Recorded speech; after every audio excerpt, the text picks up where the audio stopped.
I'm Andy Schmuckler, host of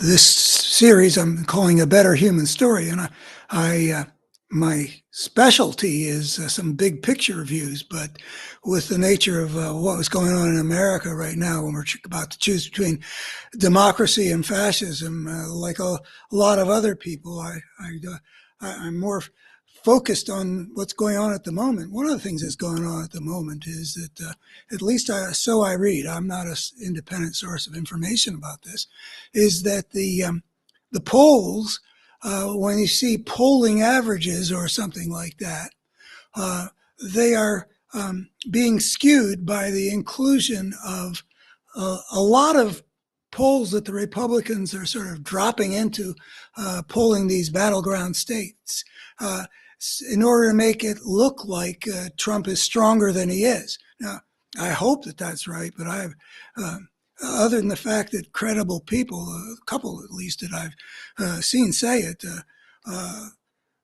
are saying that that's like Simon Rosenberg is, saying that that's skews the picture. And he also says they would, if they weren't worried about what the real situation is, they wouldn't be going to these lengths to put out a dozen polls that are basically propaganda messages.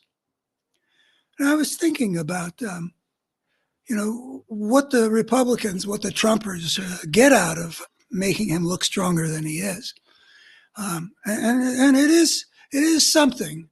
But then there's something that it occurs to me that the Democrats also really get out of it. So let me articulate what the two things are, and ask the question, to which I don't really know the answer: is which side benefits more from this latest Republican falsehood of distorting the picture in the polls, assuming that that's valid. Well, what the Republicans get out of it is, we know that people feel stronger and more like marching into battle when they think that their cause is doing well.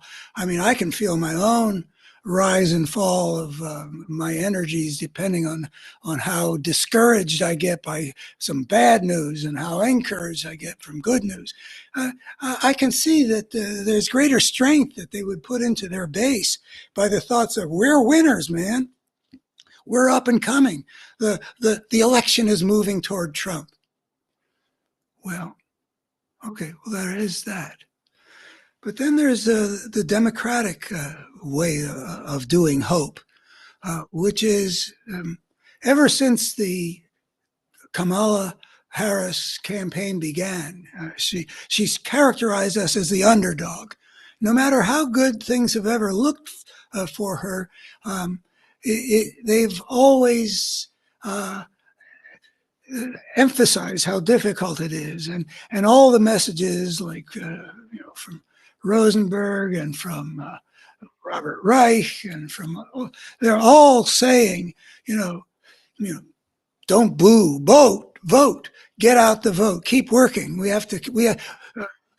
Rosenberg keeps on saying, I think we're winning, but we haven't won yet. So big emphasis on the passion to fight the fight, continuing, running hard all the way to the tape. And nothing bothers me more than when I see somebody who has a record in their grasp that sort of starts slowing before their chest hits the tape. But anyway, that's what we're getting. And when the Republicans make this race seem, maybe, I mean, I hope it's closer, not as close as it looks.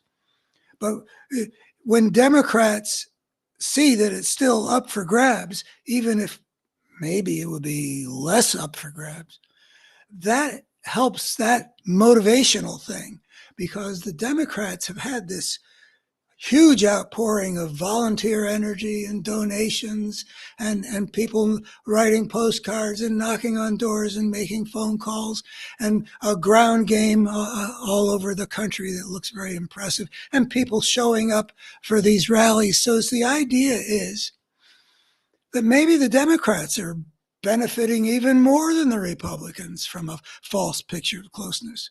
Well, or it could go either way as far as I'm able to understand it. So that's the question. And I think we should make use of let's make sure we run through the tape. And if we need to be more worried in order to do it, well, then maybe the Republicans with their lies in this case are doing us a favor. Well, thank you. Like, subscribe, promote, whatever.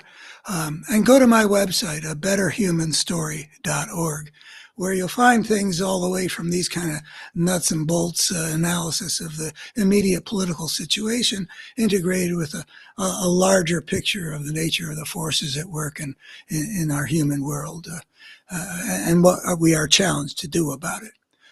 One big thing we're challenged to do is defeat Trump and the Trump party as soundly as we can. I hope it's not close. I'd love to see a blowout. I mean, it would be one of the peak experiences of my life if we could get some kind of a 60-40 election. I know nobody's saying that that's a possibility, and maybe it isn't. I used to think it maybe was, but everybody I respect seems to think it's. But there's been a piece lately that about 27% of the American electorate thinks this is going to be a landslide. More Republicans think that than Democrats. The world they live in has been a false world for a long time in a lot of ways, so it's not particularly surprising. But I do think that the degree of passion on the liberal side, if this is a turnout election, they say that turnout can make a difference with 3% or something I read. Couldn't it be bigger than that? Well, if it could, if the passion on the Kamala Harris side of the divide, the pro-democracy side, if that passion, that greater enthusiasm can translate into enough of a turnout difference, well, maybe it could be not so close an election. Thanks.